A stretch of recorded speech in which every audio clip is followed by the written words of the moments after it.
Tom Clark's 6M podcast is a Boink Studios production. And now, on with the show.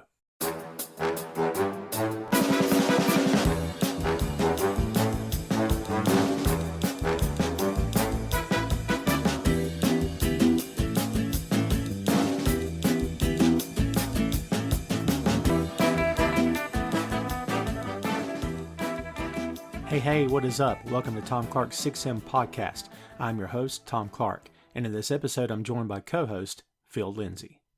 From the world of science fiction comes one of the most innovative and trend-setting films of all time, with an action-packed story featuring a ragtag group of survivors fighting to free humanity from a computer-generated simulation and overthrow the artificial intelligence that's feeding off of mankind itself.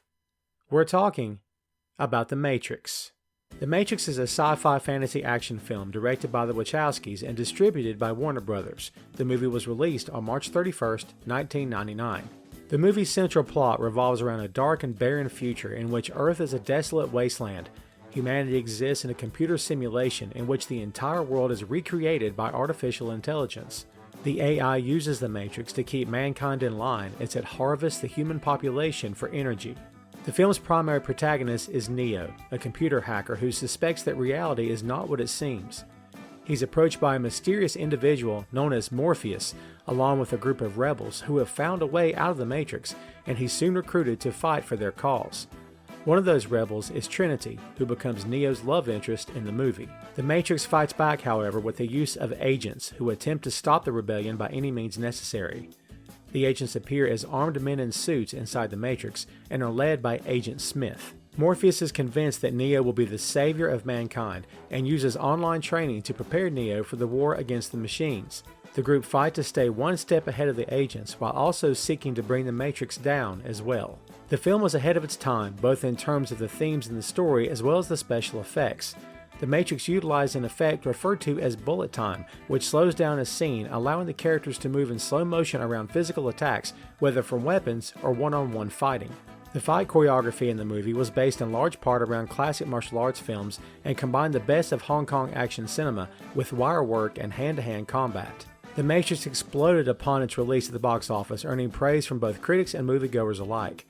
The film grossed over $465 million worldwide on a budget of $63 million. The Matrix won numerous awards, including 4 Oscars, and was added to the National Film Registry in 2012. The movie also spawned 2 sequels, The Matrix Reloaded and The Matrix Revolutions, both of which were released in 2003. A 4th film, The Matrix Resurrections, is slated for release on December 22, 2021, and will reunite much of the original cast. The innovative special effects, along with the rich storytelling, puts The Matrix in a class by itself. The movie remains a classic and continues to inspire filmmakers as well as fans who are still entertained by the franchise to this day. And that's the lowdown on The Matrix. There's not a lot of films, in my opinion, that I can point to as being groundbreaking, as being trend-setting, as being the ones that sort of open the door to a whole other vision of filmmaking. But I think if I had to point to some, 9 times out of 10 for me personally, we're talking about the science fiction genre. And, you don't get those films all the time, because I think what happens is you'll get one of those films that people flock to and it's considered to be, okay, this is an instant classic. This is, again, opening doors to a whole other subgenre. It's putting more eyes on this type of filmmaking and these type of effects and whatnot. But then you tend to have carbon copies of those films, so it kind of gets diluted. And Inception is a good example of one of those films, in my opinion, that just, the minute you see it, you're like, okay, that's like nothing I've ever seen before. But then you see similar effects in Doctor Strange and other franchises take it and run with it. Nothing wrong with that. I mean, you capitalize on what looks good, what works, what's hip, what's trendy, and you adapt it to suit your own needs. I personally don't have an issue with that at all. It makes sense, and it works. And when it works, why mess with it? So when it comes to The Matrix, it's hard for me to think of The Matrix without Crouching Tiger, Hidden Dragon. And because if no other reason, because the effects, the shot where they're hanging in midair and the camera's spinning around, it's slow motion, it's freeze frame action scenes, and that kind of stuff, when you see it from a distance, you see it in the trailers, you're like, okay, that's different. That's something like I've never seen before. And I think maybe one of the things that kind of ties the Matrix to the memories of fans out there who remember this movie and maybe you still follow the franchise and looking forward to the reboot that's happening, I think, as we speak. They're looking at those special effects and whatnot. But Phil, in my opinion, as much as the effects are awesome in the first film, which is what we're talking about here, I think there's a really good story here. And I honestly had forgotten. There's a lot of meat on the bone to this story. How long had it been since you watched The Matrix when you rewatched it for the purposes of this podcast? Oh man, I haven't seen the first Matrix in over a decade. Yeah. um, yeah, but I remember just how big of a deal it was when it first came out. Hey, we talked before off air about like the first time I saw it on VHS in Right. '99, which just sounds absurd today. But I think what makes the movie so special, other than special effects and like you said, the story, I think it was like at the precipice of what the future would look like at a time where the future was like right around the corner because it was '99. It was like right before the millennium started. So yeah, it had all of these things in it. Like, I mean, even when you look at like the presentation of the internet culture on it, and you think about what the internet is now, like it just it was like right at the beginning of that. It was right at the peak of that. Well, the That's not the peak, but the the start of it. right at the foundation of it. That's a really good point. The bit about the code and it's they're sending signals and they're traveling through phone lines, they're traveling through communications, electronics. Dude, that's actually I can't sit here and say that I even pieced that together, but that's a good call. Makes a lot of sense. What's so before we get too deep here, what was your initial takeaway from watching this movie again for the first time in over 10 years? I mean, now Of course, my takeaway from it is different from seeing it the first time before there were no sequels.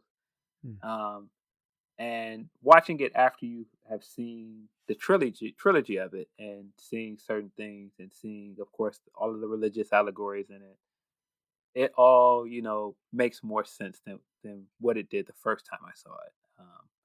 Because I think again the thing that was great about it the first time, if you had just seen it, had all of this rewatch value, so you can go back and see, man, what did I miss, or how does this connect, or and like I felt like all of the dots connected quicker for me this time because I've seen every piece of content they've had since the original movie. You talked about the sequels, and I don't know how much we'll actually get into those because I'll be honest with you, I'm more of a fan of the original film than I am the other two. Um, I'll give the reboot a try. We'll see how it goes and see whether or not I dig it. But the first film for me is just such a classic. Do you think they could have just stopped with the first one? Would that have been enough, or do you think there's so much material here that mining it for more films just made sense? I think they could have stopped with the first one. I don't think you needed the sequels. Um, I like the second one more than the third one, probably, but I still think the first one is by far the best movie. Yeah, and the effects, like I mentioned earlier, the style, very stylistic movie, man. Really from top to bottom, if fashion sense, if nothing else. I'm a man that appreciates wearing all black. It's kind of all I wear. My closet is sick with black. It's from end to end. I was going to hang out with a friend of mine the other day, and he's doing some work in his office, and he's he's he's banged on me for this before. And I knew what he meant. He's like, so when you coming over? So I told him, and he goes, all right, we're going to go to Lowe's Hardware, pick up some stuff. And he says, uh, I said, all right, cool. I said, let me get clean up and get dressed, and I'll be over. And he goes, all right, you're going to be wearing black, are you? And I said, brother, it's all I own. I said, said I'll try to wear something I don't mind getting dirty. But he knew because his point was, well, you're gonna get messed up working over here. Because I showed up in all black one time. He's like, you're gonna wear that? I said, this is how I dress. I didn't wear this for an occasion. This is how I dress. So when I see them in the film and they're sporting the black trench coats, and I don't go that far the trench coat now, mind you, but black and everything, and Lawrence Fishburne looks like the freaking man in that suit. Holy God, he's just he's one half cool but one half menacing at the same time. He could almost be a supervillain just from the imagery he has in this movie. Man, it's so good. Yeah, T- yeah. talk talk about him, man. He's like we'll get into Reeves in a second, but let's start with Fishburne. He is like a massive anchor of this movie, isn't he? I for sure. I think that he's always had great acting chops. Um, he's one of those guys that I say all the time. There are several black actors in Hollywood that did a lot of bit roles, and they did a lot of roles that they're famous for. But for what their background is, and he, from what I understand, is classically trained and all these other things. And so when he actually gets a chance to like actually do something that's on his level, he always kicks it out the field. Like he always knocks it out the park.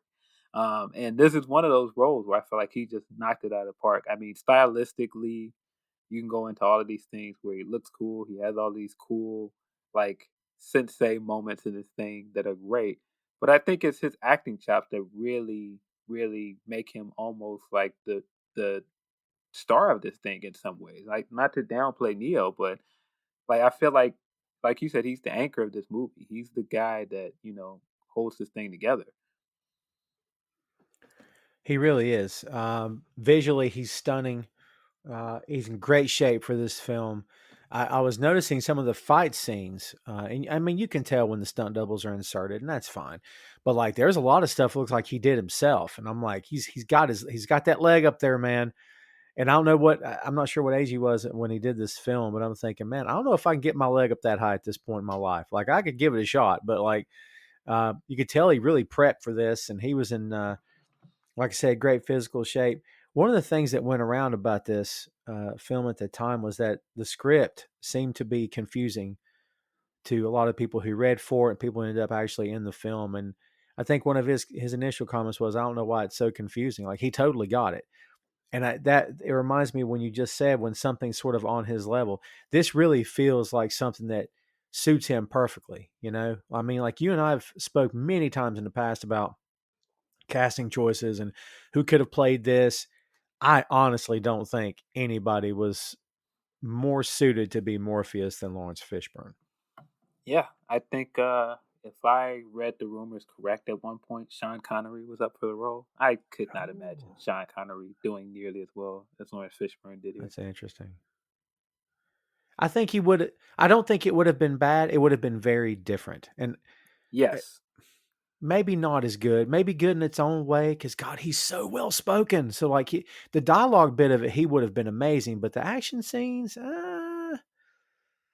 I don't know. I think that might would have been a stretch for him at that time. That's interesting.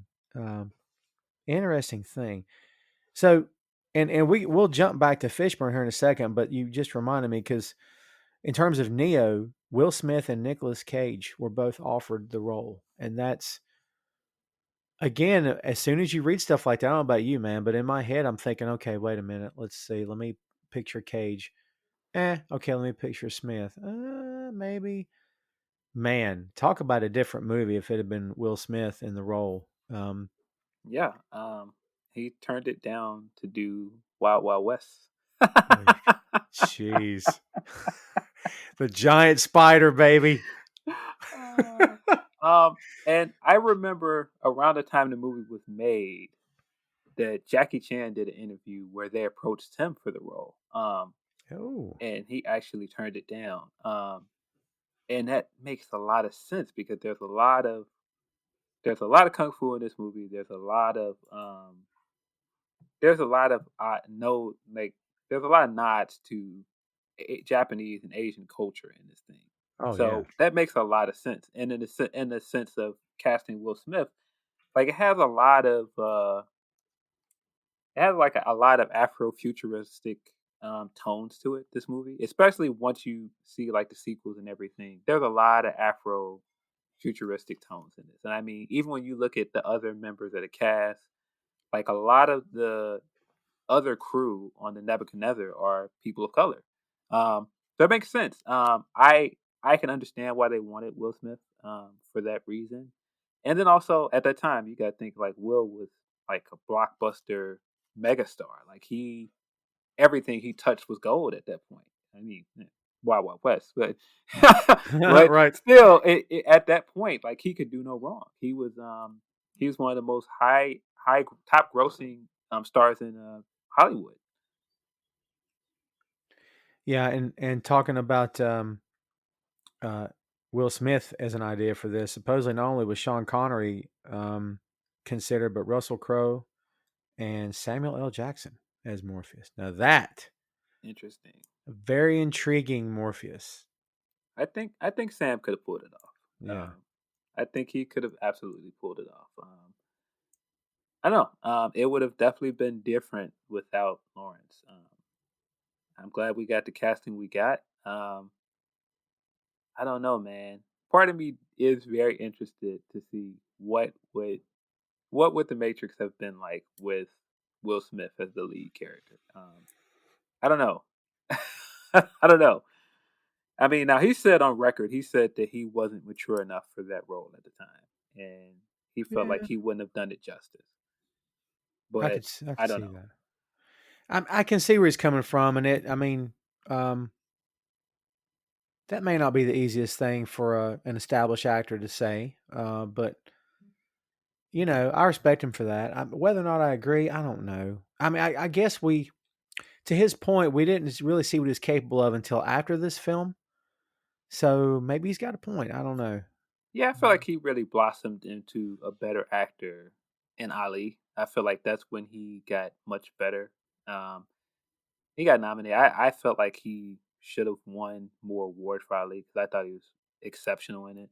I thought he was really good in Pursuit of Happiness and some other movies as well after that. So I can see where he had gotten better as an actor. I can see his point, but I'm not sure he might not have stepped up his game for the role if he would have taken it.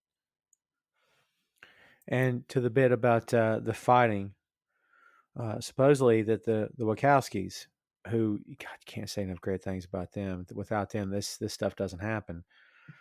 Uh, they wanted the actors and not stuntmen, so they trained for every day for like 4 or 5 straight months in order to get ready for this.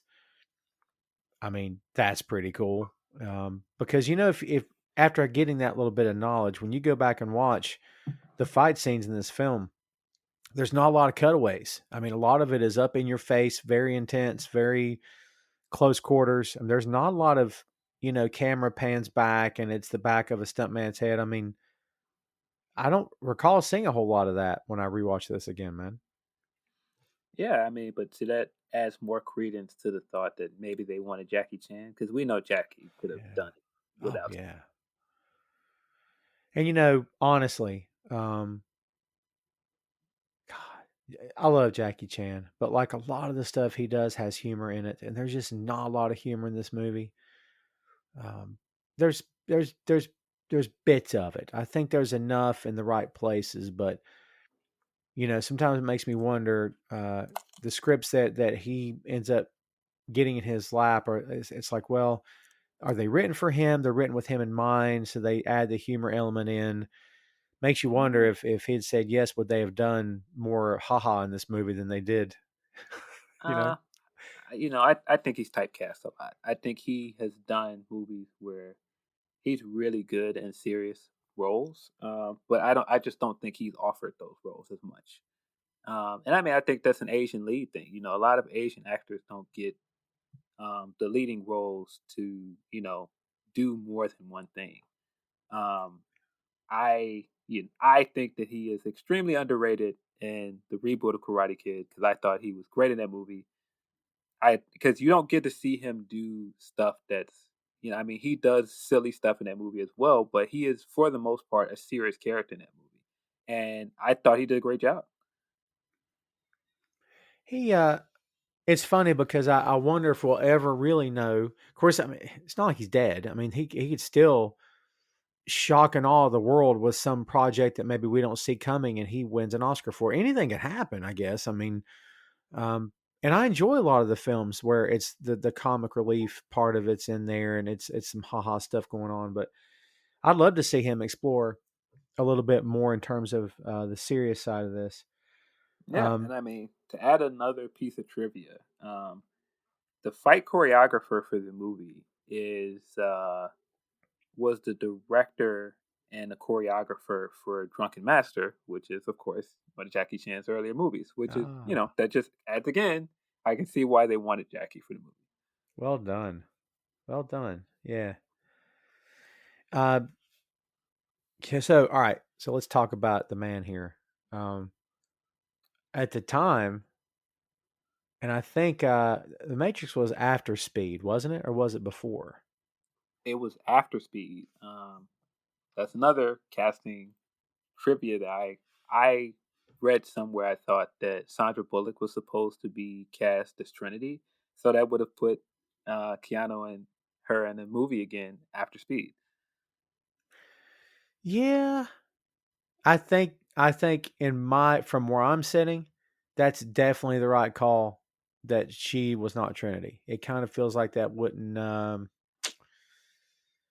I don't know. Makes me wonder: was she hard edged enough and enough of a, I guess, without for lack of a better term, a badass.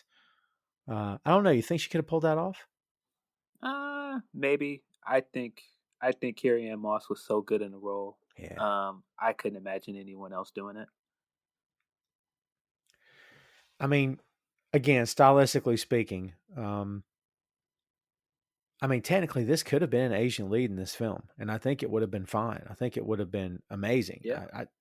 The film was great as it was, but and I don't want this to sound any kind of way, but when you see Keanu Reeves, he's got that jet black hair, he's slim, he's kind of looking like Spike from Cowboy Bebop in a way, and I don't know, there's moments of this, if you tilt your head just right, you're like, that's an Asian actor in that role. I mean, really does send your head in other places when you start thinking about the possibilities of what this could have been.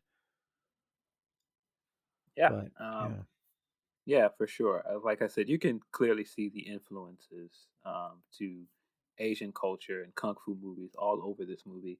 Like I said, there are influences from other sci-fi and Afro-futuristic things as well here. So I can see it. But I mean, I think what we got was tremendous. I don't want to go and say, well, they just cast a white actor and put him in this role that belonged to a person of color. I don't want to do that. I thought the Neo we got was fantastic. oh yeah, and I don't think I've never felt like this is a film where I could definitively say, "Yep, this was definitely written for an Asian actor." I can in my head envision it, but it does not mean that it's necessarily okay. It has to be, and a white guy took it. Well, shame on them. It doesn't feel that way to me. You've got a point. Yeah, and I mean, I don't know how far we want to jump down a rabbit hole with people that believe the myth that a black woman wrote The Matrix and the Wachowskis and Warner Brothers stole it from her. That's a big myth online. I've read that before. Yeah.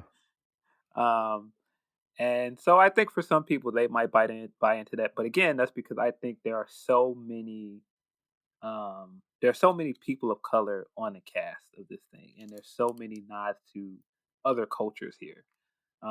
Especially like in the second movie when we get to Zion and we see that there are so many people of color there. There's so I think that that is coincidental.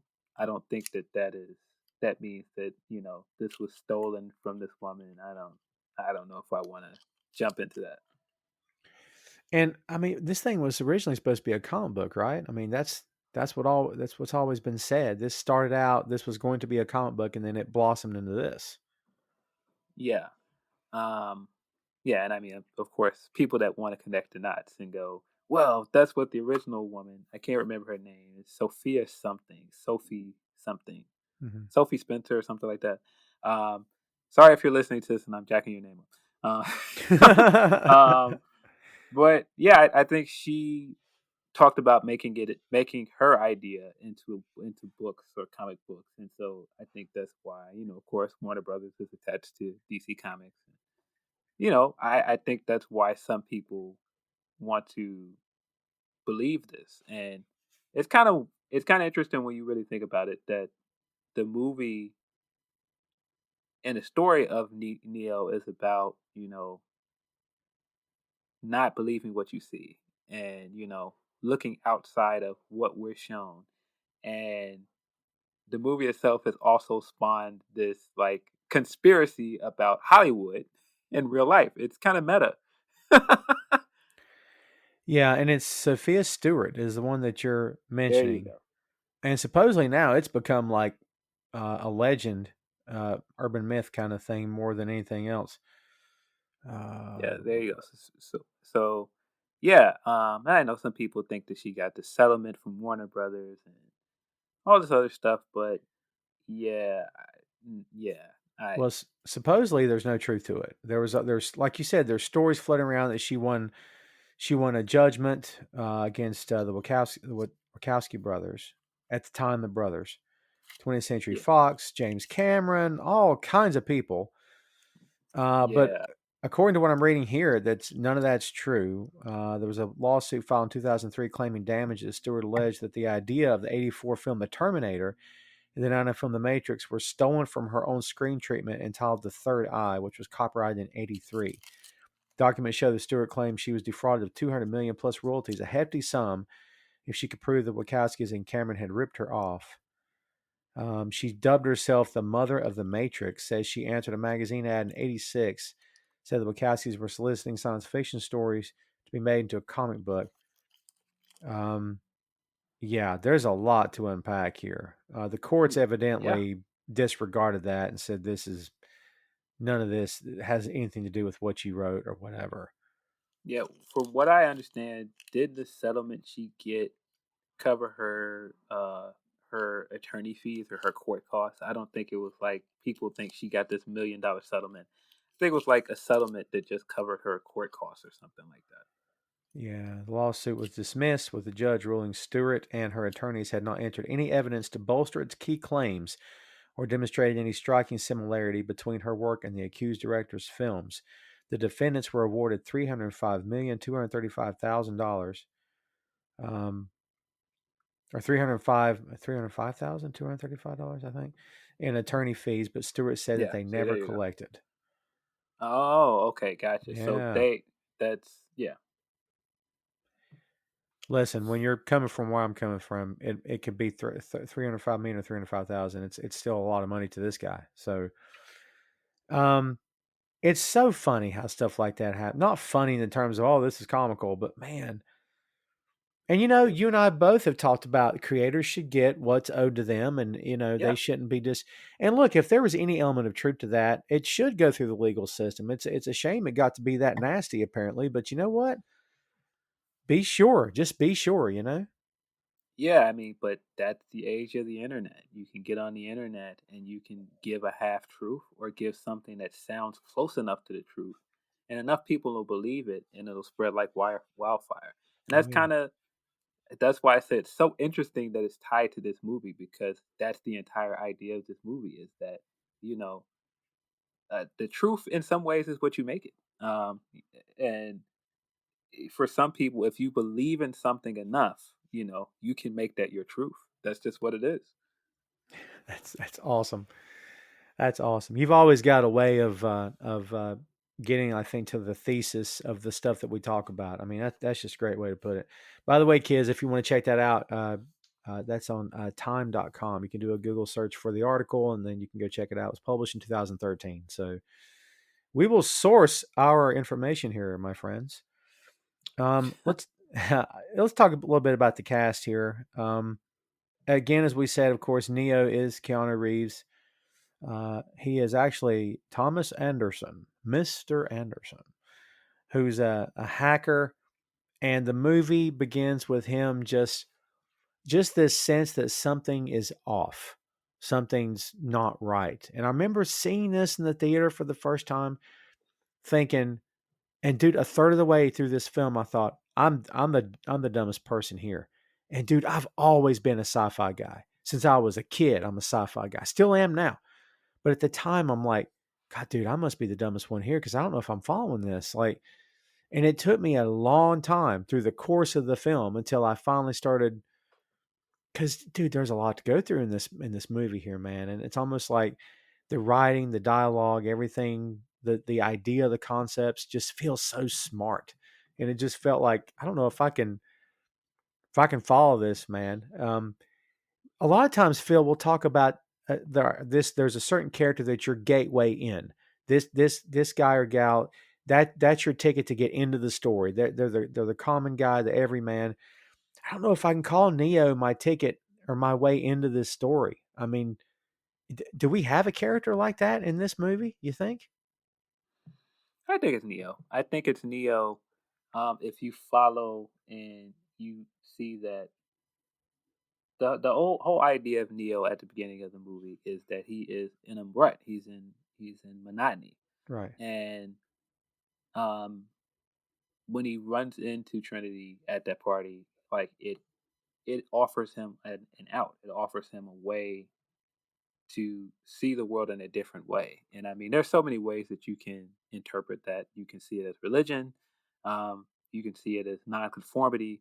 Um, and I think that's why his story resonates. Again, like I said, I think, if we're talking about one of the better characters in the movie, I think it's Morpheus. But I think we're supposed to see the world through Neo's eyes. That makes sense. He's just such a smart guy, and uh, yeah, there's so many parts of this film where it just he's vulnerable. He doesn't know what's going on. He's in this weird simulation, and he's trying to make. I mean, if I look at it in those terms, I can say, yeah, he's my ticket in. But there again, even after having said all that, I just watching this film again for the first time in years, I was reminded of how it felt when I watched it the first time, and a lot of it was over my head. So like from the jump, but it takes time to get through it, I suppose, and sort of figure out what's going on here. Supposedly, Johnny Depp was the Wachowski's first choice, and I don't think there's anything Johnny Depp can't do in a movie. So no, I won't go back down that road again. But I just saw that, and that's very interesting to me. So um, this has got to be not got to be. This is a defining role for Keanu Reeves, and he's had several of them now. Um, from the Bill and Ted franchise to The Matrix to Speed to John Wick. For God's sake, he's becoming that actor that's known for certain characters and known for certain franchises. I mean, um, I don't know if we get Keanu Reeves fully formed and fully fleshed today if not for The Matrix, man. Oh, for sure. I definitely don't think we get John Wick as a franchise without the Matrix. Yeah, yeah, seems that way. He's God, he's just so good in this. Just and they threw in the Bill and Ted bit when Morpheus jumps to the rooftop and Keanu Reeves is standing there, he just goes, "Whoa!" Like they just had to throw that in, which I've always loved. It's like a nice callback to the Bill and Ted movies, which he never ran from. I always appreciate the fact that this guy never ran from his origin story. Like he could have, oh man, I did those movies when I was a kid, and I was, it's not smart movies, and it's kind of, the low IQ kind of entertainment. He never ran for. He even went and made a sequel for God's sake, 2 sequels. So yeah, I respect that about him, man. It's the most different film he had done to date for sure. I mean, could you ever imagine him doing something like this? Oh, at the time, no. But I think, man, when you just look at it, that's why it's so interesting that we're talking about it now. Like, if you look at it at the beginning of the millennia, at 99, and you just think about, like, for 2 decades, like, what his career was. Like, I feel like that's a tent pole in his career, and it kicked off the rest of his career. Yeah, 1999, man. I remember that. There was a very mild hysteria about what was going to happen on December 31st, 1999 at 11:59. There was a very mild I don't know what happened in Chicago, Phil, but in North Carolina there was no rioting and looting in the streets. Nothing got broken, but I remember at the time me and a lot of my friends were discussing, man, what happens if tonight at 11:59 going into 12 o'clock everything just stops working? Because that was one of the things that we all heard. It's Y2K, man, look out.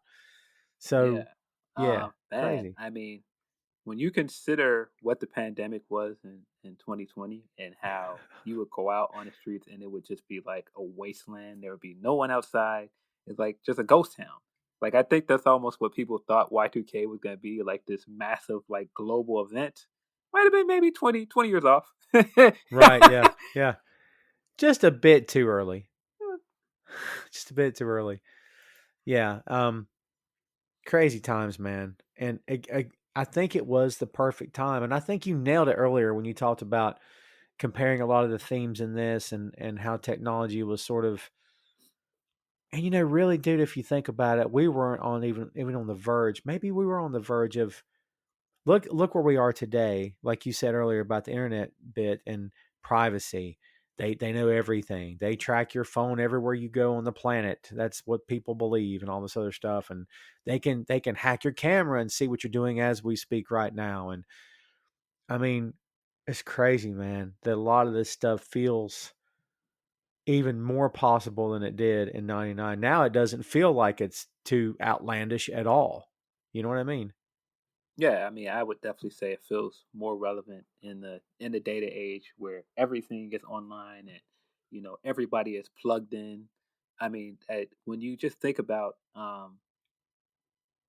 when Neo got invited to that party, he was giving the guy the disc, and the girl with him had the white rabbit tattoo on her back, and he was like, "You're too plugged in," and I was like, "Man, when you think about how plugged in everybody is now, Yes. we're plugged in all day, every day. Everybody's walking around looking at their phones on the internet all day, every day." Yeah. And dude, I popped when he said that line because I kind of when he said it, I was like, yeah, yeah, you got a point. Like, I kind of totally related to that. But at the time, though, it was hackers. It was the extreme, tech guys. These guys that their house or their home or their apartment was like a cave. It was just all computer screens, and they were hacking and at the time, I guess, internet creation or the dawn of all this stuff, and cell phones were starting to become more and more and more important. And but like again, like you said, you translate that to now, and now everyone's got this tech, and everyone's absorbed, and everyone's uh, drawn into it. So his character in this movie, like we talked about before, that's your way in. He's in a rut. He's stuck. And you kind of see like the simulation. And I mean, I want to get to the rest of the cast, but this idea of the simulation, and ever so often there'll be a headline pop up, and it's happened a bunch. I don't know how many times you've seen. I've seen it a bunch over the years. Scientist says that the Matrix is indeed plausible, and then other people are like, "Oh, I believe we're living in one right now. I believe we're in a simulation as we speak." I'm like, where were you people before the Matrix came out? Okay, because I don't remember being warned at all about a computer simulation. I don't know how good your memory is, Phil, but I don't remember any of that crap until the Matrix movies hit. I mean, what do you make of these people, a lot smarter than you and I assume, but stating their belief that yes, chances are we're living in a simulation right now? Do you think, what is all this, man? Do you buy any of this stuff? No. No, not at this very moment. No. I do think we're closer to cracking, bringing robots to the world and artificial intelligence than that.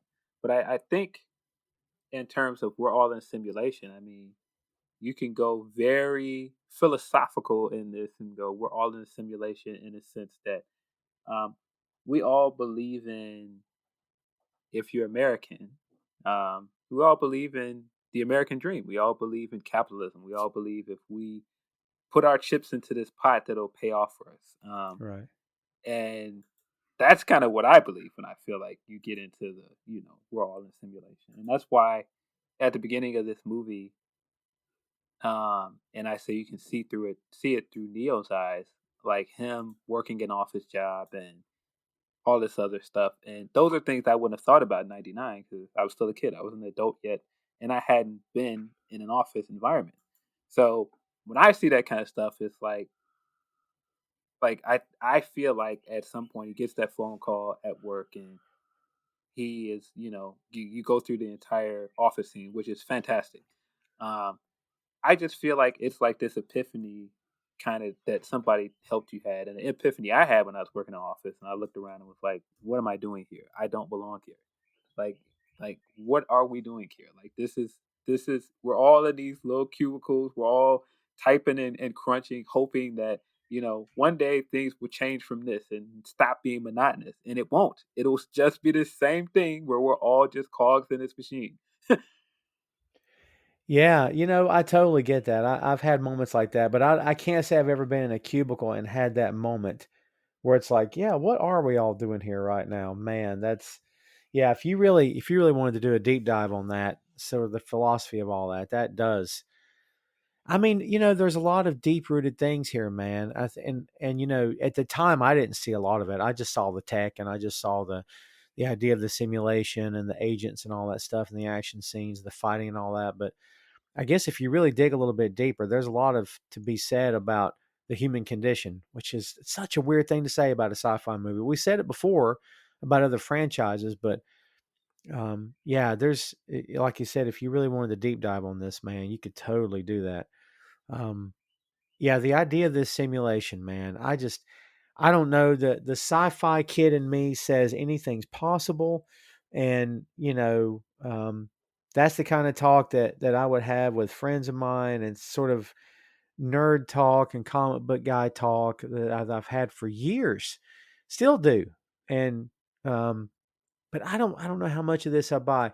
I think I'm with you in terms of I think we're closer to creating something that, whether it would be called the Matrix or be that to this degree, I don't know if it is possible. We could be decades away from being even this close, but the whole concept of, okay, man created AI, and the moment that we did, AI's first instinct was, well, we have to survive.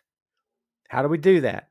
Oh, let's use them as food so they could power us.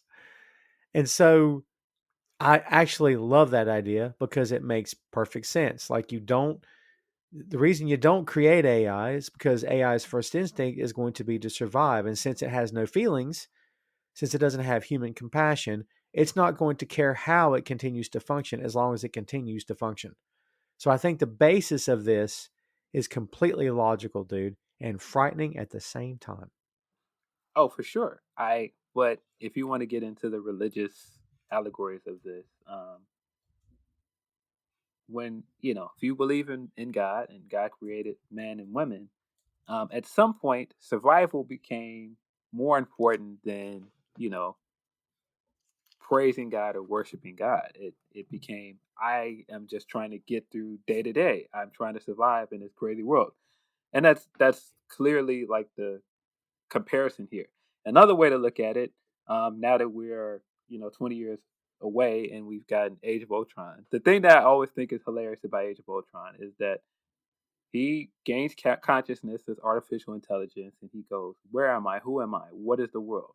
And he goes and takes one look at the internet, sees what the world is like. Nope, human beings have to go. Human beings are the problem. It's not. I don't stand a chance with human beings on this planet. They're gonna destroy this planet.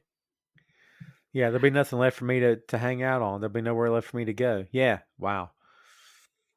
I mean, we use that kind of point as a punchline, but it's totally true. We tend to screw a lot of things up. And all you need to do is look at social media for 5 minutes out of your day and say, oh, we've screwed something else up because we suck, because we're all ignorant and dumb and backwoods and politically incorrect and racist and homophobic. And we kill each other. We kill strangers. We kill loved ones. We declare war on nations that can't defend themselves, and they declare war on us, and we blow everything up, and everything's on fire all the time. Yeah, I So mean, yeah, I mean, you can look at the very mythos of the Matrix across these three movies. Um, what is the Morpheus line? We don't know who started the conflict, but we know that we were the ones to scorch the sky. The humans decided, hey, the only way we can stop these guys is by getting rid of the sun. And it's kind of like, hey, don't we need the sun too? Nah, let's just get rid of it anyway and get rid of these Right. robots. Yeah. God, man, that's why you don't mess around. That's why anytime I see one of those quick vids of like some robot that the Japanese have built, and it's like opening a door or it's turning a backflip, and I saw one that was built to resemble a dog, I guess, and they had put something in front of the door, and the thing had figured out how to move around the object in order to open the door. And I'm like, okay, we need to stop now. Now we stop, right? Because it's first it goes from being, oh, that was entertaining. That's, oh, look what they built. Then it becomes, okay, stop, because we don't know what's next. Like they've got, I forget the name of the thing that they built, but like she has a personality. They've given her facial features and she can answer questions. And I'm like, okay, this is enough. You know what I mean? Yeah. I mean, to go back to our Will Smith, I feel like we're talking about Will Smith a lot. That was, but Will Smith was right, not robot. Yes. Robots cannot be trusted. Oh man, we'll have to review that one of these days because that's a good flick, dude. I think it's underrated as well. It is. It's a very good sci-fi movie. But yeah, God, we could spend the entire show on just the premise of this film and not even ever talk about the cast because man, it's insanely intense, insanely deep. We've touched briefly on Carrie-Anne Moss's Trinity. She is, I just can't imagine anybody else. Supposedly Janet Jackson had been approached, but because of other things, she couldn't accept it. That's insane to me, and I love me some Janet Jackson. I've been a fan since she was Penny on Good Times. I'm just saying. So that's a different movie too, man. I mean, holy crap! But Carrie-Anne Moss is fantastic. This is her defining role. I can't immediately think of something else besides her work in the Marvel Netflix universe, which she was exceptional in that as well. But Yeah. I think this is her defining role as Trinity. Yeah, I mean, that the action sequence to start the movie. I mean, it just set the table for what the movie is, and she is just so great in all these action scenes.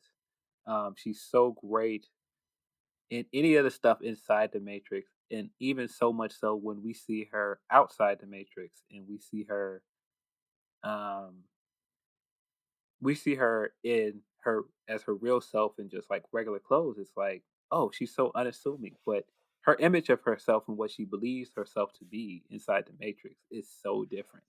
And I think again that's part of the genius of this movie. Um, Man, you could easily make a comparison. This was whatever 15 years, 20 years before social media became a thing.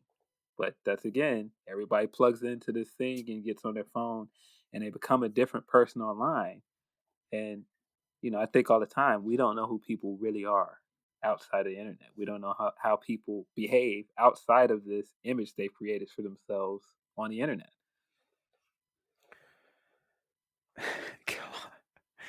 Man, you're like peeling the layers of the onion here, man. That is so well done because you're right. Like, who are you? Are you or are you the avatar that you put on Twitter? And if you're not, then who are you? God, man, that's really good stuff. I mean, but that's why this movie is so ahead of its time. It's like, I mean, the way that everyone that knows that the Matrix exists dresses inside the Matrix, and the way who they believe themselves to be and how they dress, that's all a part of, like I said, the genius of this thing. Like, this isn't real. None of this is real. So Yeah, good call. It's virtual. It's all virtual. It's not a reality. It's something that you're just kind of hanging out in. And yikes, maybe we're closer to this thing than I initially thought. Tom Clark 6M Podcast is sponsored in part by Radius Law Group. Every day, Radius helps individuals, families, small businesses, and nonprofit organizations throughout North Carolina, Florida, and Pennsylvania resolve their legal issues by providing effective legal counsel in the areas of estate planning, as well as elder law and Medicaid. Reddy's Law holds the radical belief that working with a lawyer can indeed be enjoyable. So give them a call at 1-800-519-5667 for more information and tell them that Tom Clark's 6M podcast sent you. Let's talk about the primary heavy of this flick. Kids, you may know him as Johann Schmidt, aka the Red Skull. But I first met the guy as Agent Smith, and we're talking about, of course, the great Hugo Weaving as Agent Smith. Perfect, the deadpan delivery, the cynicism, the sarcasm, the perfect hair, the perfect suit with no wrinkles, never breathes heavy because he's not real. I mean, he's polished. He's a stone cold killer because, again, AI have no emotions, kids. Dude, he is a master at work. Watching him in this movie, he is freaking great. Oh man, he's incredible. I mean, talk about star making role. I feel like this put Hugo Weaving on the map. Um, and I mean, like you nailed it. He's just so monotone and emotionless. And even in the parts where he is clearly supposed to be angry and what we perceive to be anger, he just everything is just everything. Everything is straightforward. Everything is logical. It's great. I mean, he had that. I feel like that started the run of his career. He did that, and then he did Lord of the Rings, and man, like yeah, it's just wild to think about like everything that happened after Matrix and just how that changed everything. Yeah, for sure. Star making turn for this guy. So good in this movie. And at first, you don't know what to make of. At least I didn't. And then when the agents start assuming other people's presence, I can't say bodies because it's not them. But when they assume the other person's avatar in the film, and so they can essentially just teleport wherever they want to in the Matrix and just appear digitized, I guess is the word.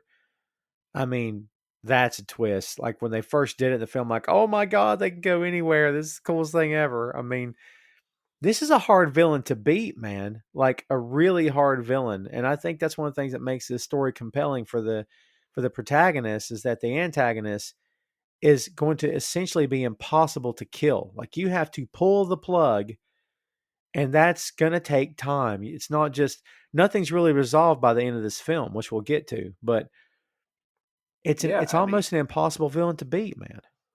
yeah, but again, that's why there's so many ways to look at the concept of this movie. I mean, like you can look at it in the internet age, and you can look at it as everyone's avatar online or whatever, and you can just take it for example, like the way that I feel like people are just unnecessarily mean to each other online, and it's just part of internet culture now. And I just feel like if you don't know you're in the matrix, you can be an agent, right?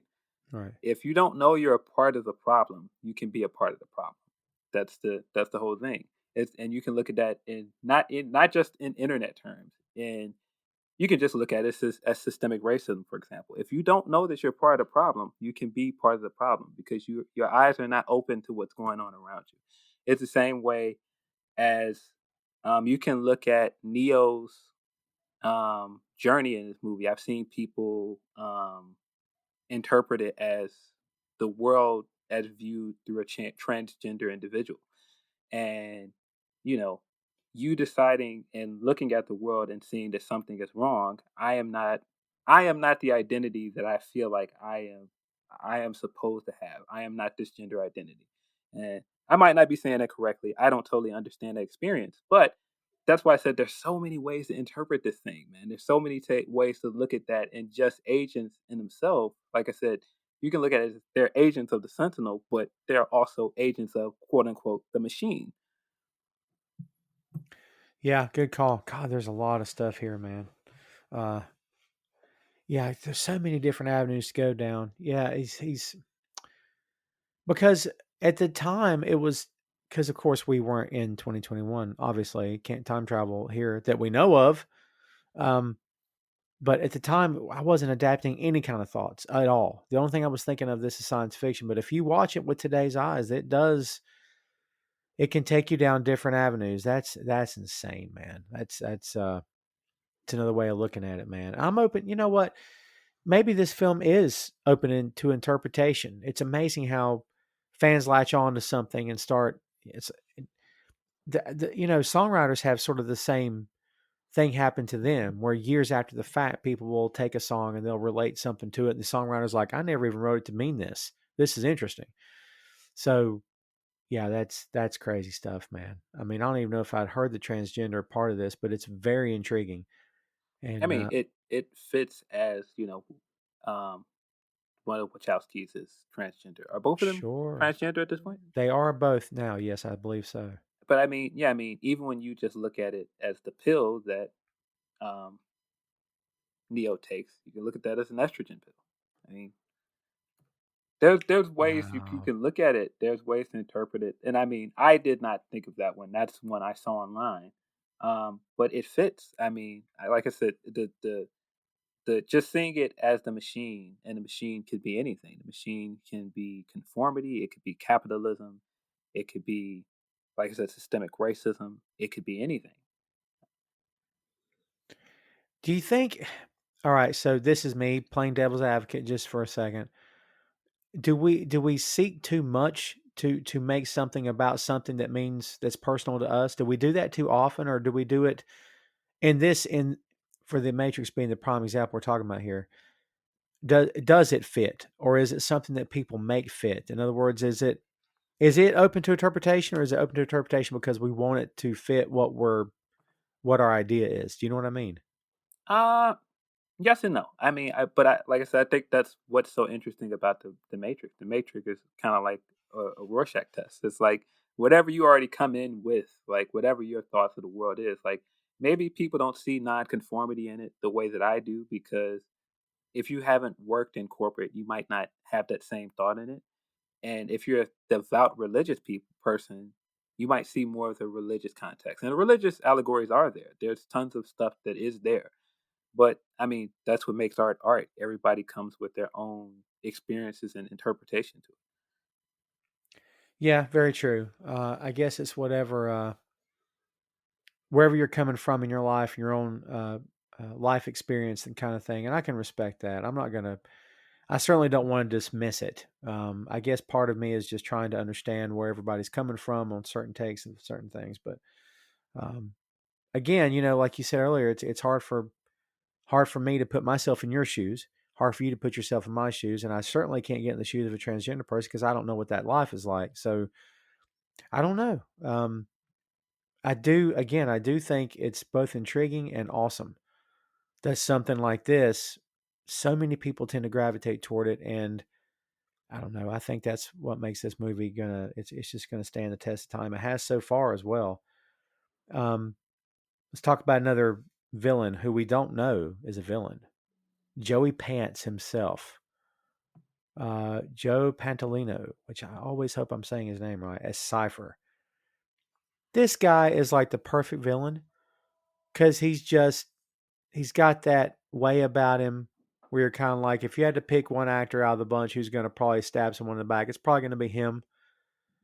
I mean, talk about Cypher, man. Did you see the betrayal coming at all during this movie? I didn't see it when I originally saw it, but of course, when you rewatch it, you can see all of these hints toward it Yeah. from the very beginning. Um, I don't know how I missed it when I first saw the movie, and when the agents are chasing Trinity at the beginning, and he was saying the informant's real. I didn't catch that, and so that's where they're getting their information from. Um, Yeah, I don't know. I there's so many things. There's so many things that I take this actor and I attribute him to. Like, of course, Sopranos, Yeah. the Daredevil movie. He's one of the few great aspects of that movie. I felt like he was great casting in that movie. Um, yeah, and so I think he does an incredible job here of being um, kind of the skeptic, like being in this where I know what the truth is. I've seen it. I've seen it with my own eyes, so I already know what the truth is. But that doesn't matter to me. I don't care about the truth. Yeah, I'd forgotten about his role in Daredevil. Funny, I never heard the word great as even associated with Daredevil. Um, Yeah, yeah, yeah. that's an episode I'm not doing. We've done a Daredevil episode, but not about that movie. So, uh, yeah, he's great. I just and I'm totally with you. After having known what he did and then going back, when they're all going down the walls and he slips and sneezes, you're like, what? Like, you're supposed to be quiet. Now they know where you are. That was a dead giveaway. I guess that should have been a dead giveaway for me, but it wasn't at the time. Yeah, I mean, when they're watching Neo train and they're watching him and Morpheus fight for the first time, and he fails and he loses, he looks at Trinity and goes, "See, he's nothing. He's no one." Right. He doesn't say it, but you can see it all over his face. It's like, nah, he's no one. Who cares? Of course he's gonna fall on the first jump like everybody else does because he's nothing special. Right. Good call. He, Good call. but yeah, man, there's so many interesting bits about this. Of course, the steak dinner. He knows the steak is not real, and he's just like, I don't care. Um, I don't care about any of that stuff. I just want to be wealthy. I want to be an actor. I want to be important. I don't want to fight in a endless war where I could possibly die. And again, that's why I said there's so many ways you can interpret this. If you take it back to what I said about systemic racism, you can know that the world is terrible. Um, you could have voted for a certain guy 4 years ago and know that he's trash, and you don't care because I have what I want. I don't want to fight somebody else's fight. That doesn't matter to me. I have everything I want in my corner of the world. Put me back in. Plug me back in. And erase my memory so I don't remember any of this. Yes, I don't care about all that stuff. I don't need to say it. But that's so closely tied to today in the information age where we have so much information at our fingertips and a lot of people don't want it. They don't care to read it. It's like Right. I don't really need to know that because I already have stuck to what I already know and believe. Right. This is what this is my hill to die on. I don't need to be informed about anything. Oh my God, that's frightening. Totally true though. Here's something that just jumped into my head. If I do this too much, I won't enjoy it anymore. But okay, so we have this simulation. Bear with me. We have this simulation. People are born into it. Long after AIs took over, the people are born into it. I mean, Joey Pants is from Hoboken, New Jersey. He's got an accent. You can tell he's from my part of the country. He's a Yankee. Nothing wrong with that. Just saying. He's from up north, right? So, how does he have an accent? If he's like, is he learning the accent inside the Matrix because they're all talking? But then, how are they talking if they're? It's the weirdest thing. If I think about it too much, it'll blow my mind. And it's Um, never occurred to me till just now. well, I mean, you could say that with all of them and how it's just like the scene where they're eating and they're like, how do we know what chicken actually tastes like? We only know what the simulation has taught us what chicken tastes like, or Right. you know what this tastes like. How do we know it doesn't taste like this? Um, and I mean, again, if you believe in something enough, um, if you believe you're from New Jersey, hey, that's where I'm from. I mean, that's I feel like the way a lot of us carry ourselves and a way a lot of us live our lives are based on our beliefs. It's kind of like here's a Simpsons reference in there. The episode where they do the aptitude test, and Mm. Lisa knows that I'm going to be special. I'm going to be important. I've already believed that because I'm smart and I have talent. But what his aptitude test tells her she's going to be an housewife, she becomes basically Bart. Like she starts making trouble in school. She stops caring about school because this thing has told her that she cannot do it. It's all based on what your belief is and what you know. If somebody tells you that you can't be something, doesn't mean it's true. I mean, but again, that's why you can look at it like it's a gaff because he still is walking around with this New Jersey accent, still acting like this in the regular world. But again, he's still so tied to the simulation. That's what he wants. He wants to be in the simulation. Yeah, good call. All right, let me put you on spot because after again rewatching this, I start asking myself questions and going down rabbit holes in my head. So which side of the coin are you? Would you rather be put back in, or would you rather be on the outside like Morpheus and his crew are? What would dude? If you really thought about this, because started thinking about it after all, I'm like, would I want to be fighting the fight with them? Would I want to be? It's like, hey, at least it's real. I'm really touching this and feeling this and eating this. At least it's real. Or would you be okay with being reinserted back in the Matrix? Like, have you even Well, I thought mean, about that?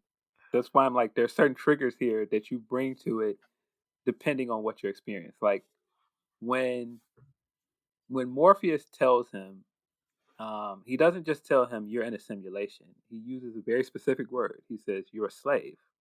Oh, You're a slave. It's not that you're in this thing and you're living your life and you can just your life is you're a slave. You're a battery. right. Um and that's what makes it hard for me to go, nah, I would just go back in because it's like, okay, but none of this is real. In real life, you're a means to an end to the robots, and when you're dead, you're gonna be used as fuel to create more slaves. Right. Yeah, it's hard to go back in.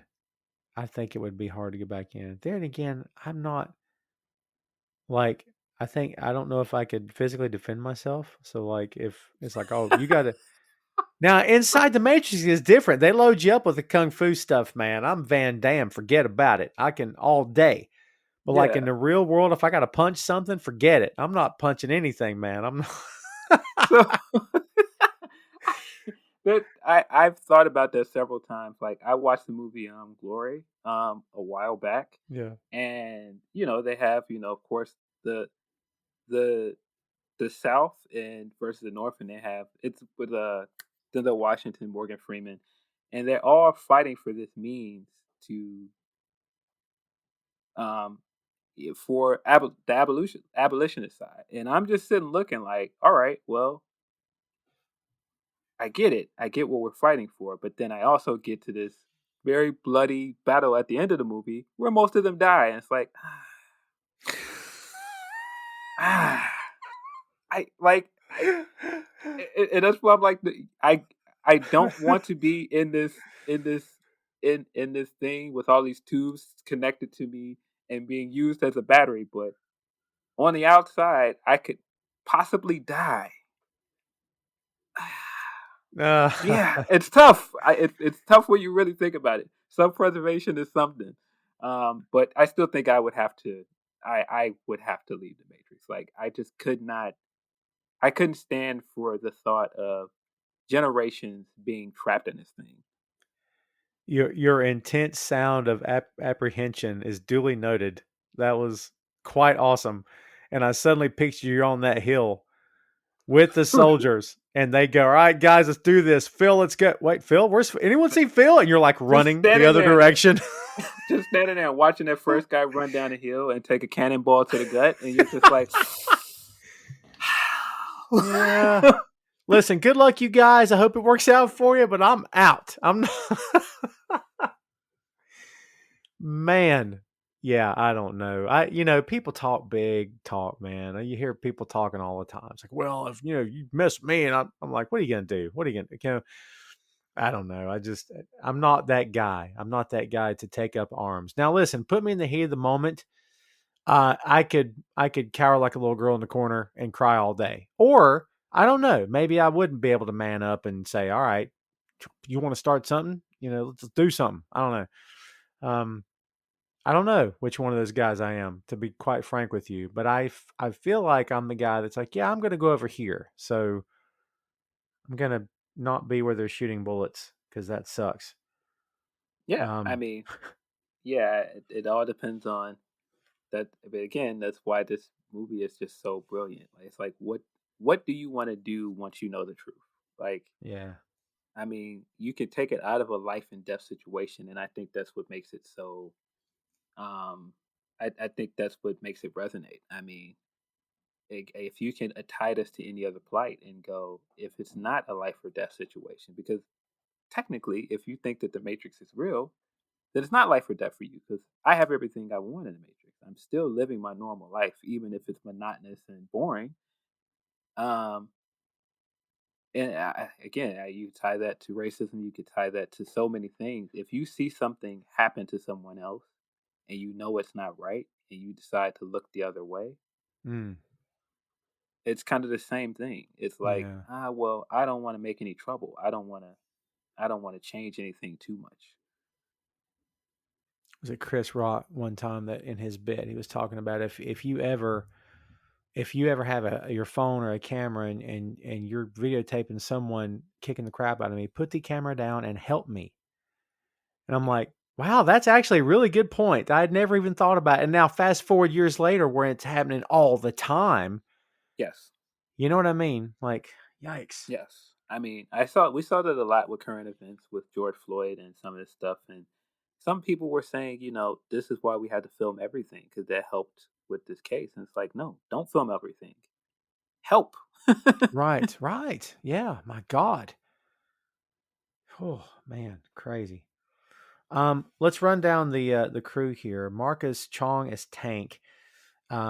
His brother Dozier, played by Anthony Ray Parker. Julian Aranga, I hope I'm pronouncing it right, as APOC. Matt Doran as Mouse. Belinda McClory as Switch. So that's the rest of the crew of the Nebuchadnezzar. Any of those characters really stand out to you as being like necessary is not the right word, but like important. And I mean, I particularly like Tank. He's got a big part here. He's the operator. So every time they call in, he's the guy answering the phone. I mean, of all Yeah. the characters to kill, he's the one you don't kill because he's absolutely necessary. I mean, Tank's a great character. I think he's so different because he's not a freed human. He is someone that's been born outside the Matrix, and having someone on the crew is so important to the movie. It's so important to everything because he believes in Neo for other reasons that the others don't. Because he's like, no, we're outside of this. This has always been my fight. There is no question to stay in the Matrix. I've always been outside the Matrix.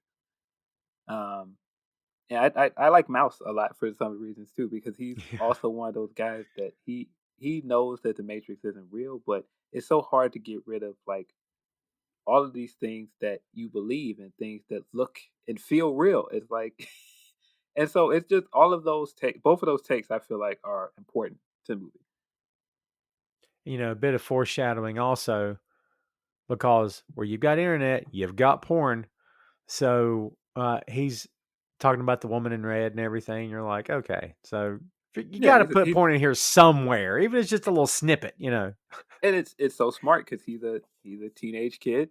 He's Yes. saying he created it, and he yeah. So it makes total sense. I Um, mean, you can look at this is a before its time nod to catfishing. oh, that's messed up. You're right, but it's messed up. Uh, I always thought Switch looked really cool. I hated when she got killed. Like the fact that they're all wearing black and she's rocking the white. I'm like, that's pretty cool. Just the aesthetic of it looked different, and she stood out. And um, I hated that she was killed. But Cypher's turn, and and and you're the go-to on this show for you always want the characters to earn it. And you have to earn being able to say this or show this or do this. You're absolutely right. In order to earn our hate and our loathing, Cypher has to kill the crew. I mean, it's got to, because otherwise you might be inclined to say, well, I kind of see where he's coming from. Because real life sucks. It's bleak. It's terrible. We don't have a prayer. We're eating gruel every day for dinner. My life sucks. Look at me right now versus how I could look in there. But then when he kills the crew and even the kid, you're like, okay, I hate this guy now. So he had to earn it, right? Yeah. I mean, hey, he is the poster boy for my internet life is better than my regular life. Right. I would rather burn the rest of this thing down than give up my internet life. And you're right. I think his major heel turn in this thing is him, killing the crew, and it's so important that we see Mouse die first. Mm, Um, yeah. and just the way that he dies is so crushing. Like he turns around to jump out a window, and it's a brick wall, and then You just know, like it's just over. And yeah, it's just I mean, the way that Cypher kills the other crew members is just so brutal. I mean, God nearly kills Tank, shoots Dozer, and then like starts disconnecting the other crew members like one by one. It's not like he could have easily got out of this thing and the agents would have done the rest, but he made the point of killing them. Yeah, good call. And dude, he spent a lot of time with these people Yeah. and had no attachment at all, which is frightening. I mean, but again, that's the real world we live in. I mean, he kept saying that he during this while he's killing them. This is the real world. Like this is, but that is very true. It doesn't matter how long you know someone. Um, and again, that goes into what we believe and what we believe to be true. You could be around someone every day. You can be with a coworker every day and decide that that person is my friend because I see them every day. That doesn't mean they're their friend. They're just somebody you see every day. That doesn't Sure. mean anything. And I No. mean, it could be the same thing here. He knows the truth, and it's just decided for him that he wants to fight this war because he's already out of the matrix. Where else are you going to go? But he's just a part of this crew because where else is he going to go? So it's kind of like once he looks around, it's like, no, I don't want this anymore. The rest of them are probably looking at it like, well, what are you gonna do? And he's just like, I don't care. I don't want to be here. And again, that's a way to look at the ignorance of the world, because that's one of his lines in the movie. Ignorance is bliss. Um, we look at the ignorance of the world, and you can explain to somebody until you're blue in the face why something is wrong. You can tell them why racism is wrong. You can tell them why uh, again, voting for a certain person 4 years ago is wrong. You can tell Right. them over and over the logic of why. It doesn't matter if they don't want to change. And Yeah, I feel makes like that's what Cypher represents in this movie. It doesn't matter. You could tell somebody, hey, if you treat people right, everything will, be better for you. No, doesn't matter. I can be mean and get and cruel and get to a better place than that person by being nice.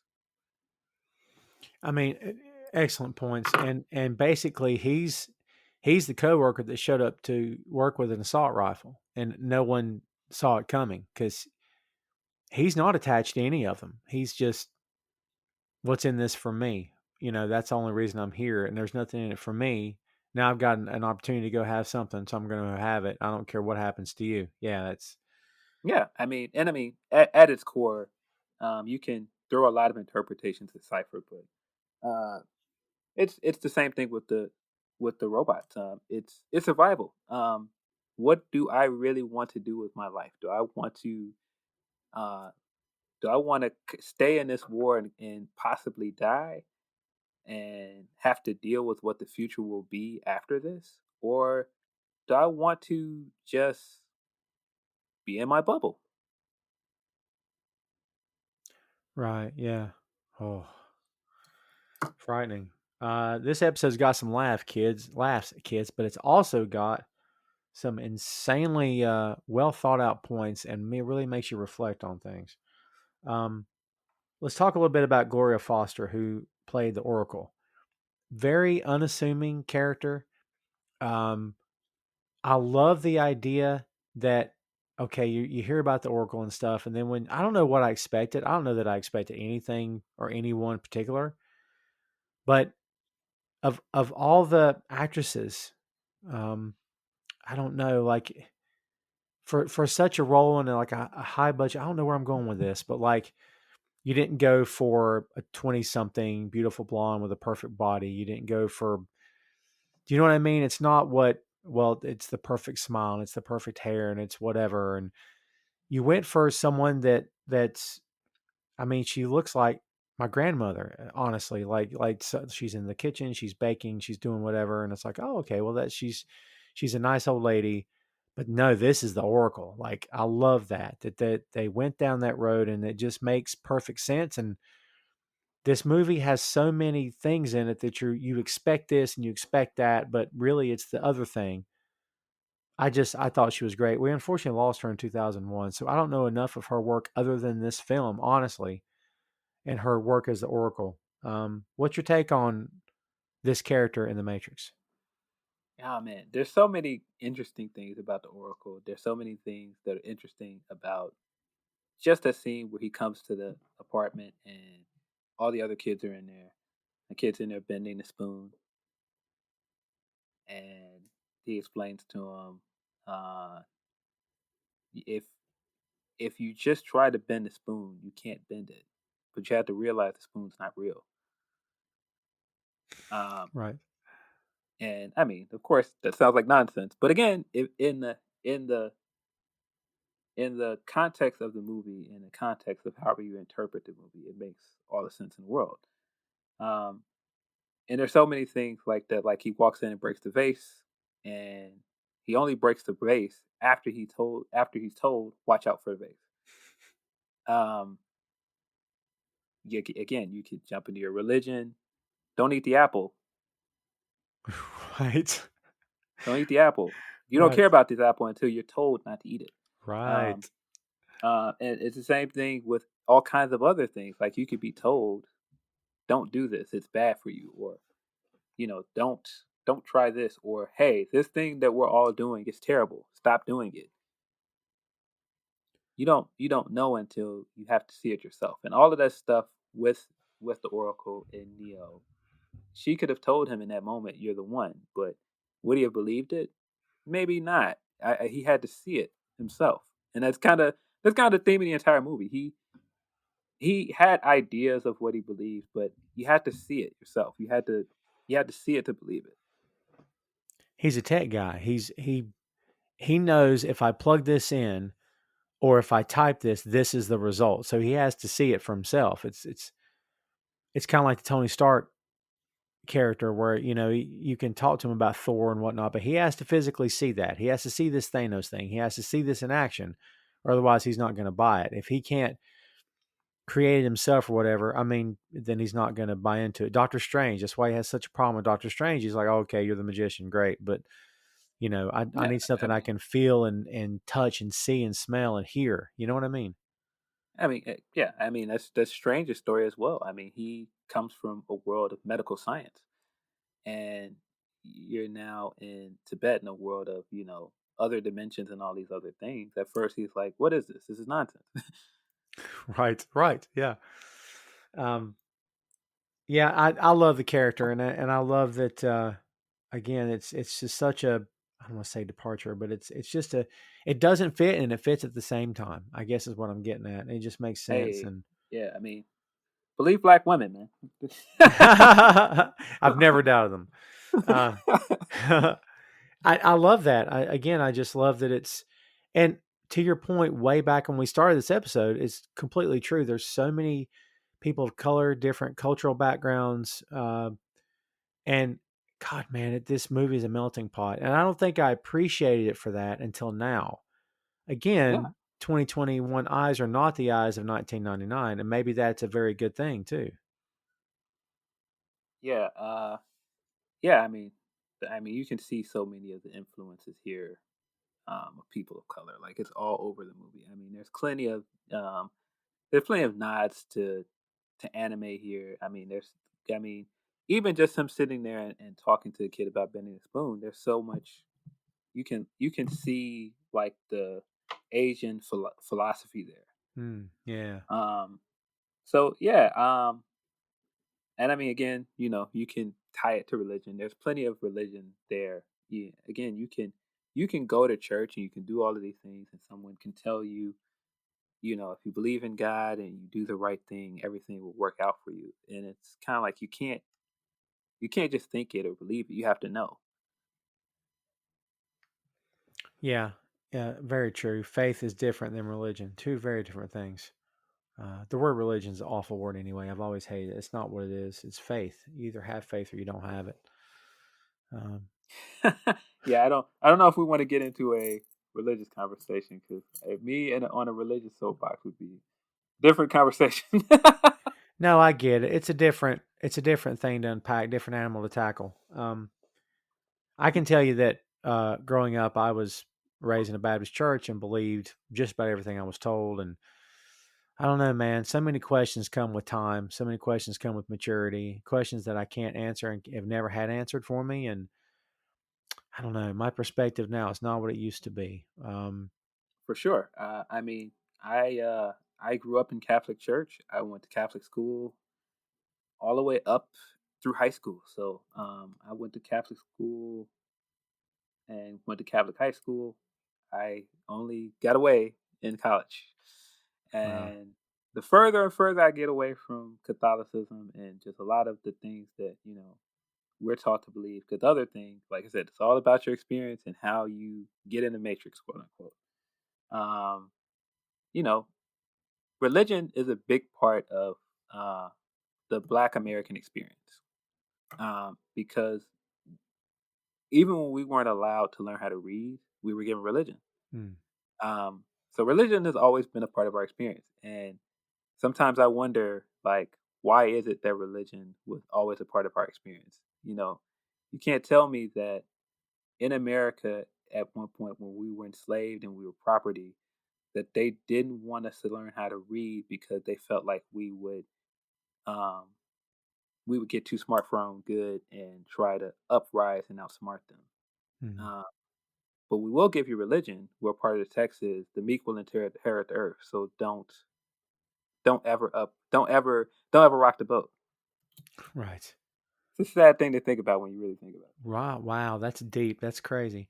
And if there's one thing we've learned over the years is that the persecutors, the ones in power who are trying to hold people down for whatever reason, do not want those people to get educated for at all, No, because education is a very dangerous for them. Right. So, absolutely, and that's why you have that not just in America, in other countries where religion is pushed on the people, and uh, that's not a knock on anybody that has faith and they have religious beliefs, whatever those religious beliefs are. But when it comes to man and the way that man will use anything to subjugate people, that's a different conversation. Religion and faith is what you make it. very true. Very true. Because you're bringing your own slant to it. Because you're bringing your life experience, you're bringing your prejudices, you're bringing your thoughts and your beliefs to the table. I mean, and then they can indoctrinate you or whatever, but you're still going to have your views. So yeah, God, it's warped. Yeah, but again, that's why this movie is so brilliant because it gets you to question so many things. It gets you to question the world as we see it and everything that is seen as normalcy. And, for me, that's all I knew growing up. Is all of us go to church. All of us believe in God. It would be unthinkable um, growing up to be black and be an atheist. Hmm. Um, and that's not to say that that is the right way to see the world, or because I do believe in God. That I'm not saying it is to say that I don't believe in God, but I do believe that religion is taught a certain way to certain people for a reason. Hmm. Well, tying in again, speaking of religion, kids, not for nothing, we see a resurrection in the end of this film. And if you don't know, you're about to find out. So, spoiler alert: if you haven't seen this movie for whatever reason, go freaking watch The Matrix. Um, Neo pretty much eats it, and we think he's dead. And there's a lot of specific scenes we'd kind of reference and cool stuff that happens, an interesting thing that happens. But in the end, maybe this brings it all home about the religious slash spiritual slash church related things and God related themes here that's going on, Phil. But he rises from the dead in the end of this movie. And that never really meant anything to me until this conversation that we're having now.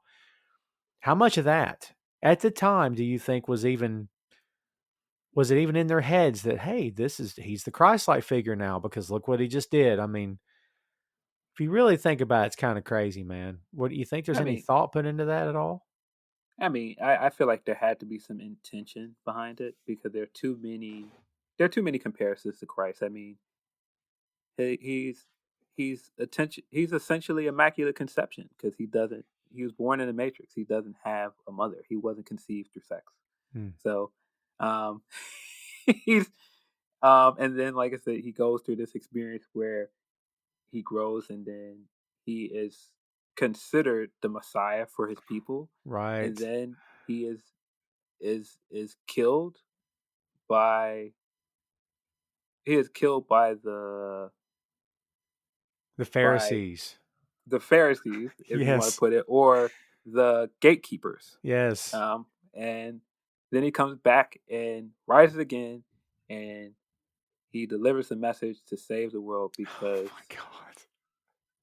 because what he's trying to bring to the world is the message that God loves us and that God Yeah. wants us to be better people. And you also have that while he's rising, um, that Trinity tells him she loves him. Right. Right. And don't forget that his coming was foretold by John the Baptist, in this case, the oracle. Yes. So, wow. That's it was just a simple question, Phil, but the more you talk, the more I'm connecting the dots thinking this isn't just a question. This is outright what they were going for. Like, this is holy cow. It fits in so many ways. Insanity abounds on this episode of the 6M, but it makes sense. It fits. That I think that's the key here, is that it fits. Having said all that deep introspective stuff, it is such a cool moment when he gets up and Agent Smith and he puts one arm behind his back and he's just brushing off every attack, every punch he counters, every strike he counters, and you're like, wow, this is freaking amazing, because suddenly it becomes, like you said earlier, there is no spoon.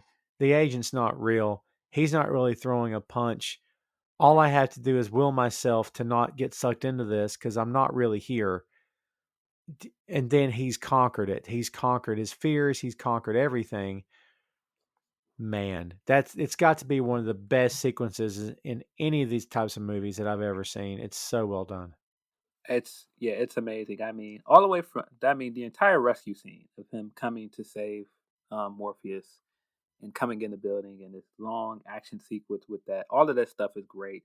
The fight in the subway is fantastic. But yeah, the the climax of it is well worth it, and I don't care how many times I see it, it always gives me goosebumps. Him just rising to his feet and just annihilating the agent. Because I mean, we hadn't seen an agent beat like that throughout the entire movie. Um, Other than the agent the Trinity shot, but that was kind of like she just caught him off guard. Um, Right. but yeah, it's incredible. I mean, hey, if you don't believe in religion and you don't want religion to be the thorough line through this movie, there's so many other ways to interpret it. Like I said, and I feel like this movie is really a Rorschach test. It depends on what you bring to it and how you want to look at it. I mean, you could look at it like this: kids in the internet age, in the age of cyberbullying, if you have all these people that are bothering you online, and this is a real thing because people are really committing suicide because of cyberbullying. When you realize that none of these people can hurt you in real life and it's not real, it doesn't matter anymore. You can just put your phone down or cut the internet off and leave these people to be miserable on the internet alone. Absolutely. Absolutely. That's a yeah, great point. I've one of the things I've always taught my kid, and this is not the way I was taught. My mom did the best she could, and a lot of the things my mom told me over the years made perfect sense. Um, but the way I'm teaching my kid, especially about bullies and kids who pick on you and stuff, I've told him this since the day he could understand what I was saying to him. I said, son, words will only hurt if you let them hurt. If you let a word hurt you, you have given that person power over you. Do not let anyone have power over you. It is your decision what kind of day you're going to have, how you're going to feel after a conversation or an argument or whatever. It's your decision how this person is going to impact you in your life. It's your call, not theirs. Yes, And and yes, and I I think don't know that's how much why. of that he'll keep, but I'm trying. You know what I mean? Yeah, and I think that's why it's so interesting to call the agents gatekeepers because it's like they are just gatekeepers. They are just protecting this message, and this message is that all of this stuff whether it be on the internet or somewhere else, matters, and it doesn't. It only matters if you believe it does. Right. Right. Yeah. Yes. If if you say this has power over me, then it has power over you. That's it. Yes. If you say it matters, it matters. If you speak it into being, it is spoken, and now you're living in it. So yeah, it's maybe you know what? Maybe the Matrix isn't real, but maybe we put ourselves into it on our own. You know what I mean? Like, I mean, at this point, um, there are deciding factors that want us to be connected, and we are deciding to. I mean, when you really think about how much data that um, we willfully give up every day, and we don't even think about it, it's kind of crazy.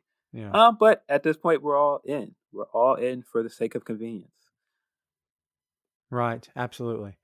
Um, I'm sure there's something more deep to this, but the scene where he jumps into Smith and he's essentially becoming a virus because Smith told him earlier in the film that he considered the human race a virus because they weren't mammals. Because when they go somewhere, they just tend to repopulate and tear things down. That's not what a mammal does.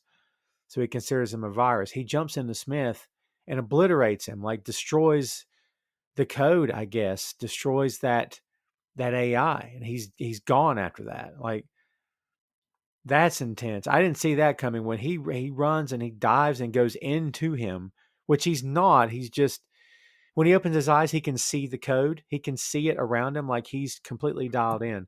I mean, one thing's for sure, they kept saying that he's the chosen one. He's absolutely the chosen one. Like there's never by this point in the film, it's the climax, of course, there's never any doubt that he's absolutely the chosen one. Like at this point, it's 100% legit, man. That scene is crazy when he does that. Yes. Yeah, I mean, and there's a way, I'm sure, that if you want to dig deep into that scene of him jumping into the agent, um, up to that point, we saw that the agents can take over anybody that's still in the Matrix. Like they can take over their body and they can use them and they can be anywhere. They're anywhere and nowhere, right? Right. And it's kind of like what's anywhere and nowhere. Riddle me this. An idea. And if Right. it doesn't matter, an idea doesn't exist. It's not real, but once it spreads, it can be anywhere. And if you jump into an idea and you destroy it from the inside out and you prove and show to everybody, look, it's not real. It's just an idea. That's the way I looked at it. That's great. That's really good stuff. I said when we started this that I wasn't much for the sequels, and we don't really have to get into it. The reboot's happening. I think they're done or they're working on it. Man, the whole idea of it, the extended Matrix universe. I don't know. I was okay with part two. I was not a fan of part three. The massive sex scene between Keanu Reeves and or Neo and Trinity. It wasn't like exactly hardcore, I don't guess, but I remember watching it, thinking, looking at my watch and going, "Man, they're still doing this, huh? Wow, it's how much of the film is this going to take?" It just felt gratuitous to me a little bit, and I don't know. I don't want to say the next two films diluted the first one, but I don't know, man. I could have done without them. What's your thoughts on the sequels and plus this reboot thing that's happening? Ah, yeah. See, I think while I'm saying, see, and I've said so many things about this movie and how I believe that it can be interpreted in so many different ways. Um, I feel like the more you push on that it's a religious allegory, because I mean, the religious thing gets bigger and bigger each movie. Um, I just feel like you're nailing it into being one thing, and I feel like this movie is great because in some ways it is ambiguous, and you can mold it around your beliefs. Um, but yeah, just the more you do it, the more you ground it into this idea. Then you ground it into these other things that are like, I don't know if I need this in what I think I want from the Matrix. Um, yeah, I don't know. Like I said, I enjoyed the second movie. I really enjoyed the animated shorts they put out, the Animatrix. Yes. And three had its merits. but I don't think you really needed it. It sounds like 4 is gonna be some kind of continuation slash reboot. I don't know how much further we need to see of Neo's story at this point. Yeah. It does feel like the story's been told. I don't. Is he back for this? I don't. He's not back for it, is he?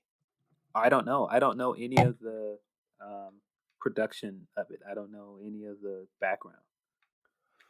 I mean, to my knowledge, it's a different cast, but I could be wrong. A lot of stuff during the pandemic, man, it's hard to kind of know what information you're getting, if it's true or whatever, and 2020 is such a blur. I'm sure to all of us at this point, which might be a good thing, but yeah, I don't know. I'm probably going to check it out. I don't know if it's going to hit me the way the first movie hit me. I doubt it will, but maybe they'll come up with something maybe they'll take the original concept and put a new spin on it. I don't know, man. I think this movie, as I said before, it'll stand the test of time. It already has. I mean, I think it just means so much, even what, 20, 21 years, 22 years after the fact. Insane. Yeah, I'd be interested to see. I don't know. Do you think that extending this, you think it will negatively impact the original story? Do you think it'll be too much, or do you think there'll be a way they can connect this and connect the dots and make it work? What do you think? Um, I I think they can. It depends on what they want to do it for. Um, but it just all depends on what your choice in the matter is. You can always just decide, hey, I only like the first movie, so that's where I want to stop this. That's where I want to get off the ride. Yeah, yeah. And you can, it would be totally fine. And I mean, you could rewatch the first film as much as you want, maybe take something different from it every time, which is the beauty of this movie.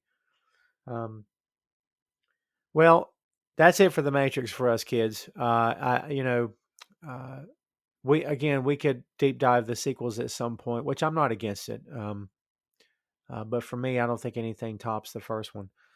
So let me get your thoughts, Phil. What's your last word on the Matrix film? Probably one of the greatest sci-fi movies of all time. And not just that, I feel like it's one of the most influential and thought-provoking pieces of art Mm. that we saw the last 2 decades. I for sure believe it. I don't think that's over high praise for it.